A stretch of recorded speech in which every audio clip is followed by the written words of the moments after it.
Jornal da Univates, apoio cultural, Star Service, equipes especializadas, serviços eficientes e Unimed Vales do Taquari e Rio Pardo. Nessa edição do Jornal da Univates, Parque Científico e Tecnológico do Vale do Taquari completa um ano. Hemovale recebe cerca de 1.000 doadores por mês. Ainda assim, o sangue tipo O negativo não é suficiente. E no esporte, Lajadense se prepara para a estreia na Série D do Campeonato Brasileiro. E a LAF vence a Soeva pelo estadual de futsal. Essas e mais notícias a partir de agora. O Jornal da Univates está no ar.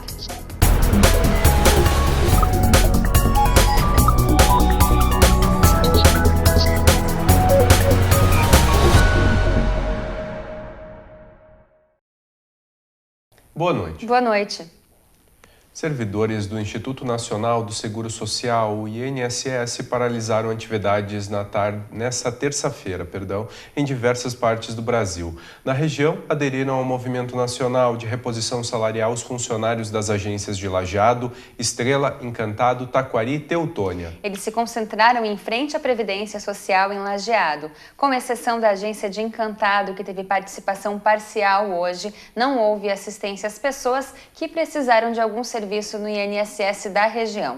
Amanhã, o atendimento volta ao normal. Os servidores pedem reposição de perdas de 27%, enquanto o governo oferece 21,3% parcelados em 4 anos.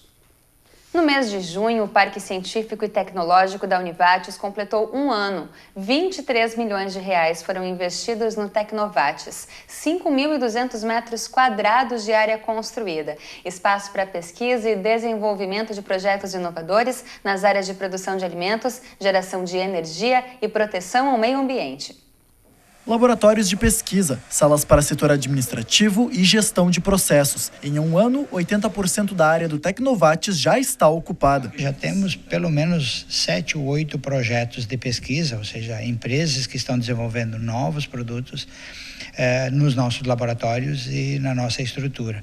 Além disso, tem em torno de 11 empresas que são que a gente chama de empresas residentes, empresas já maduras, empresas que já existiam no mercado e que vieram para cá para realizar projetos de pesquisa de novos produtos e novos serviços, o que nós não tínhamos antes de ter a estrutura do parque. Espaço destinado para o desenvolvimento da ciência, tecnologia e conhecimento voltado para a produção de alimentos, proteção ao meio ambiente e geração de energia. Traz um conjunto de instrumentos, principalmente laboratórios, a aproximação com a universidade, de ter pessoal capacitado, pesquisadores, que de outra maneira as empresas teriam dificuldade de ter acesso. Então, com isso, as empresas conseguem criar produtos inovadores, tanto para o mercado nacional como mundial, e isso cria toda uma dinâmica no mercado. Novos produtos mais competitivos criam novas rendas, novas oportunidades de trabalho, ampliação das oportunidades para toda a comunidade. E as empresas conseguem ter uma estrutura laboratorial que elas não teriam alcance próprio sozinhas, Se a gente está falando, por exemplo, só em laboratório, a gente tem mais de 10 milhões de reais investidos. Ao todo, 41 empresas possuem vínculo com o Tecnovates. Em um ano, geração de 410 empregos diretos. A gente quer e precisa ter uma empresa dentro do parque, isso faz parte até das próprias exigências legais, para que a gente possa ter acesso a recursos, que a gente tem o que se chama de empresa âncora. É uma empresa de nome ou renome nacional ou internacional que venha para cá e seja uma espécie de catalisadora para atrair outros investimentos e outras empresas. A gente tem tido um excelente sucesso, já temos até 2 empresas estrangeiras da Espanha, nós temos muitas empresas nacionais aqui, que estão aqui conosco, mas precisamos de uma empresa com maior projeção nacional e internacional. Funcionários dos órgãos de segurança pública do Rio Grande do Sul participaram de uma caminhada hoje à tarde em Porto Alegre. A marcha tem o objetivo de alertar a população e autoridades sobre os cortes de recursos e falta de incentivo ao setor. Cerca de 100 servidores do Vale do Taquari embarcaram em direção à capital para protestar. Representantes da Brigada Militar e Corpo de Bombeiros também aderiram ao movimento. Pelo menos 36 servidores dos quartéis do Comando Regional de Polícia Ostensiva do Vale do Taquari participaram participaram da marcha. Eles são contra o projeto de lei 206 de 2015, que basicamente extingue os reajustes salariais e benefícios até 2018. Os militares também reivindicam a chamada de 1.600 aprovados em um concurso público para o policiamento ostensivo e outros 400 para os bombeiros, e abertura de novos concursos para a formação de pessoal para ampliar o efetivo em todo o Rio Grande do Sul. A Receita Federal abre amanhã consulta ao segundo lote de restituições do Imposto de Renda à Pessoa Física 2015. A lista com os nomes estará disponível a partir das 9 horas da manhã no site receita.fazenda.gov.br. E no próximo bloco, Hemovale. Banco de sangue precisa de doadores. Nós já voltamos.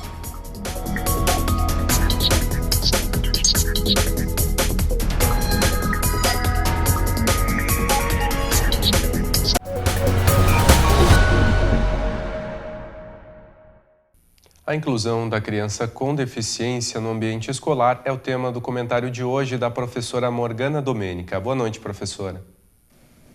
Boa noite a todos e todas. Na semana passada, a Comissão de Educação da Câmara dos Deputados realizou uma importante discussão relacionada à questão da inclusão escolar de crianças com deficiência e altas habilidades. Quem atua na área educacional presencia, desde a promulgação da LDB de 1996, muitas mudanças acontecendo com relação a esse tema. Diferentes redes de ensino possuem diferentes caminhadas no processo de inclusão de crianças com deficiência. Esse projeto, que foi aprovado na semana passada na Comissão de Educação, ele visa colocar por terra uma normativa do Conselho Nacional de Educação que obriga as escolas a matricularem crianças com deficiência. Na verdade, a questão é bastante mais complexa do que isso. Não se trata simplesmente de a escola ser obrigada ou não a matricular. A questão é que muitas famílias também se colocam nesse dilema. Os processos de inclusão escolar, eles são muito importantes e eles beneficiam muitas crianças com deficiência que não precisam frequentar uma escola especial e podem tranquilamente aprender junto com os demais, devem aprender junto com os demais também se beneficiam disso. Mas existem alguns casos importantes em que essa questão tem que ser olhada com mais cautela, tem que ser vista com um olhar mais específico, mais individualizado. É isso que esse projeto visa garantir, que as famílias, que as crianças possam fazer uma opção pela escola especial ou pela escola inclusiva. Isso não significa, de forma alguma, um retrocesso na área da inclusão escolar. Pelo contrário, significa que o debate está amadurecendo, que nós não precisamos mais olhar para as questões da inclusão de uma forma tão radical, ou isto ou aquilo. Significa que a questão está se expandindo, o debate está acontecendo, a formação de professores também está acontecendo com mais qualidade nesse sentido. Então, palmas aí para a Comissão de Educação, que está levando a sério uma reivindicação importante de educadores especiais, de familiares, de pessoas com deficiência. A gente ainda não sabe se o projeto realmente vai ser aprovado, temos que acompanhar isso ainda, mas existe aí já uma perspectiva, né, de que as pessoas possam fazer essa opção. A Lei de Diretrizes e Bases da Educação Nacional deixa bem claro que a inclusão de crianças com deficiência no ensino regular deve se dar preferencialmente. Essa palavra é uma palavra importante, que deve garantir essa opção para as famílias, se elas acharem que o melhor lugar para os seus filhos, por um determinado período ou por toda a escolarização, é a escola especial. Então vamos acompanhar de perto como é que vai se dar esse desdobramento. Quando a gente tiver mais notícias, comentamos novamente aqui. Até a próxima terça. Obrigada, professora. Nesse sábado, o curso de farmácia da Univates realiza a atividade farmacêutico no shopping, promovendo o uso racional de plantas medicinais. A ação acontece das 2 da tarde até as 10 horas da noite. A atividade tem como objetivo promover um encontro de interação entre professores, discentes e profissionais da área da farmácia, com a população em geral, por meio da realização de práticas como a aferição de pressão arterial, glicemia capilar e tipagem sanguínea, além de educação em saúde, fitoterapia e homeopatia. O Hemovale recebe cerca de 1.000 doadores por mês. Ainda assim, o sangue de tipo O negativo não é suficiente. Por ser doador universal, a procura acaba sendo maior do que a demanda. Grande parte dos doadores regulares começam a frequentar bancos de sangue por algum motivo específico. O Marlos doa desde 2006, época em que o pai dele precisou de sangue. De lá para cá, pelo menos 2 vezes ao ano, ele vem ao Hemovale em Lajeado. É para salvar vidas, essencialmente isso, porque o sangue tu aproveita, tem vários, pode ir para o plasma, várias coisas, né? Diferente do Marlos, Gerson começou a doar sangue porque queria ajudar. Primeiramente porque a pessoa que está saudável, que não tem nada, pode doar, né? E outra parte por salvar vidas, né? Chegam ao Hemovale cerca de 1.000 doadores por mês, mas não é o suficiente. Cada dia as pessoas estão se conscientizando mais, né? Mas ainda se tem muito assim aquela doação, eu vim doar porque o fulano precisa, né? Ou tem pacientes que utilizam sangue, a gente faz campanha com eles para conseguir doadores, ou pacientes que fazem cirurgia, vêm doadores para repor, tudo utilizado. Na verdade, deveria aumentar, seria o número de doadores voluntários que vêm simplesmente para doar, sem se importar com quem vai receber. O tipo de sangue que o Hemovale mais precisa é o O negativo, que é doador universal. Pode ser utilizado em qualquer pessoa, né? Só que ele só pode ser usado nele mesmo. O O negativo só pode receber dele mesmo. Então, assim, geralmente crianças recém-nascidas até 4 meses só usam, a gente só transfunde O negativo. Se tem algum acidentado, algum paciente de urgência que não se tem o tempo de fazer todos os testes necessários, também é O negativo. A falta de sangue é recorrente nos bancos de coleta. E o que a maioria das pessoas não sabem é que em meia hora elas podem ajudar a salvar até 4 vidas. Infelizmente não existe nenhum substituto para o sangue. Então, só a doação mesmo que faz com que a gente possa ajudar as outras pessoas. As coletas do Hemovale são feitas de segunda a sexta-feira, das 7h30 da manhã às 2 da tarde. Para doar, é preciso estar em boas condições de saúde e ter entre 16 e 69 anos. Não pode estar resfriado, nem ter ingerido bebida alcoólica nas últimas 12 horas ou ter feito tatuagem em 1 ano. E agora a previsão do tempo. Amanhã o tempo permanece instável no vale sob influência da frente fria, mas além de muitas nuvens e pancadas de chuva, o sol pode aparecer por curtos intervalos. A quinta-feira vai apresentar períodos de maior nebulosidade em que as condições vão estar favoráveis para pancadas de chuva, mas o sol também deve aparecer por maiores intervalos no vale. Veja agora as temperaturas para amanhã na região. E a seguir, o lajadense se prepara para a estreia na Série D do Campeonato Brasileiro. Nós já voltamos.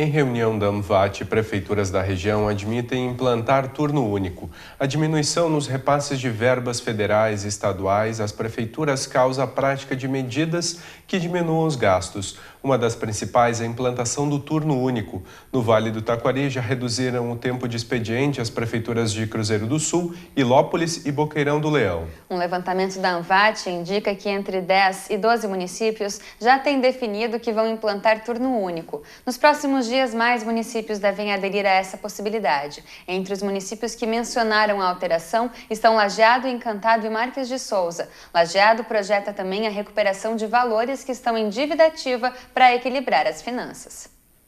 Terminou hoje o prazo para que os usuários possam interpor os recursos junto à Secretaria de Trabalho, Habitação e Assistência Social, a STAS, referente ao sorteio público dos apartamentos populares do programa Minha Casa Minha Vida. Na próxima quinta-feira, o julgamento desses recursos estará disponível para consulta das partes interessadas, bem como as justificativas. O lajadense treina no estádio Alviazul. O time tem a volta do artilheiro Ramon. Depois de 3 testes, a equipe se prepara para a estreia na Série D. O primeiro jogo é domingo com o São Caetano fora de casa. Intensidade. Essa é a palavra da vez no lajadense. Hoje foi dia de academia e testes físicos.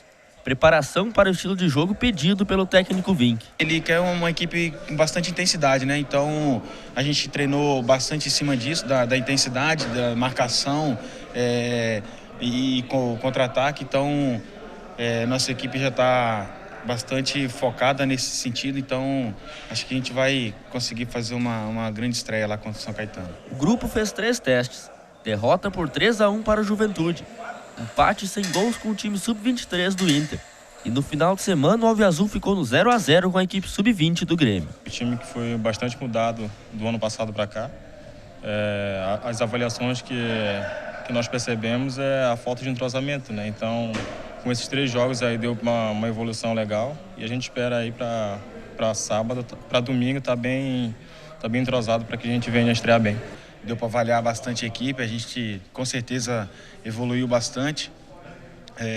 A equipe mudou bastante, né, do que vinha jogando, então é um processo assim, um pouco demorado para a gente se adaptar ao estilo do treinador, mas acredito que a gente está preparado. Esses 2 últimos jogos aí foi um teste bem interessante, porque a gente pegou uma equipe nova do Inter e do Grêmio, então foi 2 equipes que se movimentaram bastante, então foi um teste interessante para a nossa equipe.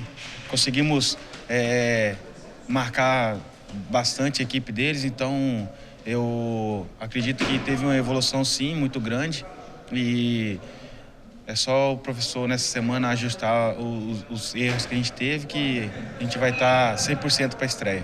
Quem está de volta é o artilheiro Ramon. O atleta estava no Boa de Minas Gerais e voltou para defender o Alviazul na Série D. O atacante foi o goleador da equipe do Gauchão com 6 gols. Estive no Boa, né, jogando a Série B. Infelizmente, não diria infelizmente, ou talvez felizmente, né, a campanha do Boa não era muito boa e alguns atletas acabaram se desligando do clube. E quando houve a possibilidade de voltar para o Lajadense, eu fiquei muito feliz. É uma peça que, se tivesse realmente ficado fora agora dessa Série D, ia fazer muita falta para nós. O grupo ficou feliz com o retorno dele e vai ser bem positiva a volta dele para o clube. E a gente está feliz com o retorno dele e a gente espera que ele tenha o mesmo sucesso que teve no Gauchão. A estreia é domingo. Depois de cerca de 40 dias de preparação, a equipe inicia a busca pela vaga na Série C. O primeiro jogo é contra o São Caetano, em São Paulo. Olha, a gente quer fazer uma boa estreia, né? Independente da vitória ou do empate, né? A gente quer começar pontuando. Eu acredito que o jogo fora de casa, o empate não será um mau resultado. Por si só, por ser estreia, é um jogo complicado. É um jogo que a gente deve ter muita cautela com o adversário. A gente não conhece a equipe deles, a direção está procurando tirar as informações e a gente espera conseguir um bom resultado fora de casa. E o goleiro Luiz Miller, que defendeu a equipe no Gauchão e na Copa do Brasil, foi negociado. O destino dele é o Brasil de Pelotas. No próximo bloco a gente continua falando de esporte. A LAF vence o Clássico dos Vales. Nós já voltamos.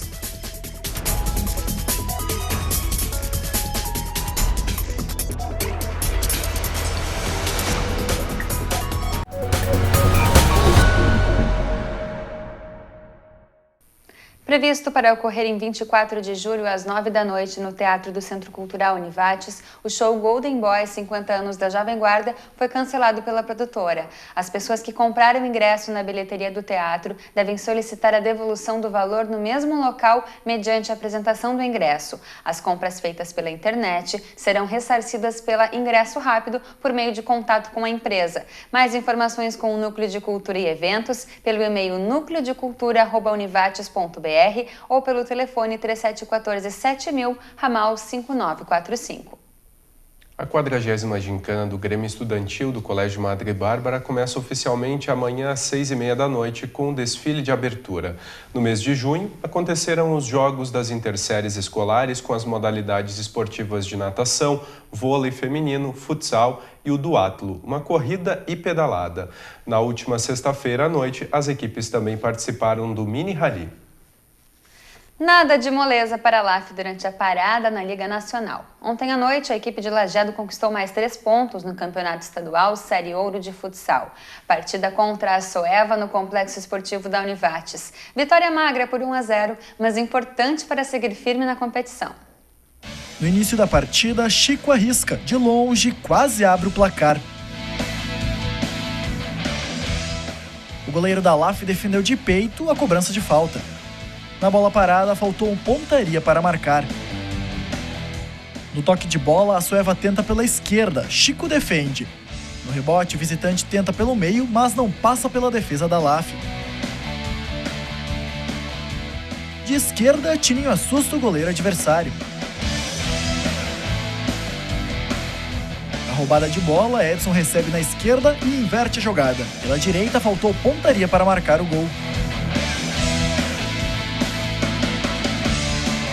No segundo tempo, o único gol da partida. De velocidade, Edson avança e passa para Rafinha marcar. A LAF 1-0.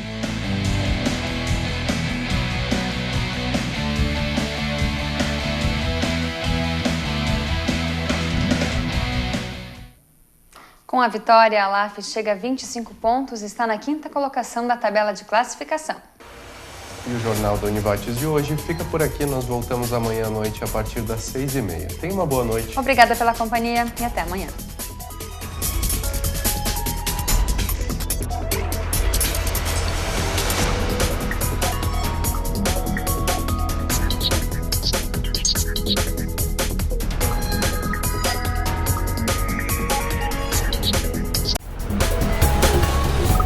Jornal da Univates. Apoio cultural, Star Service, equipes especializadas, serviços eficientes. E Unimed Vales do Taquari e Rio Pardo.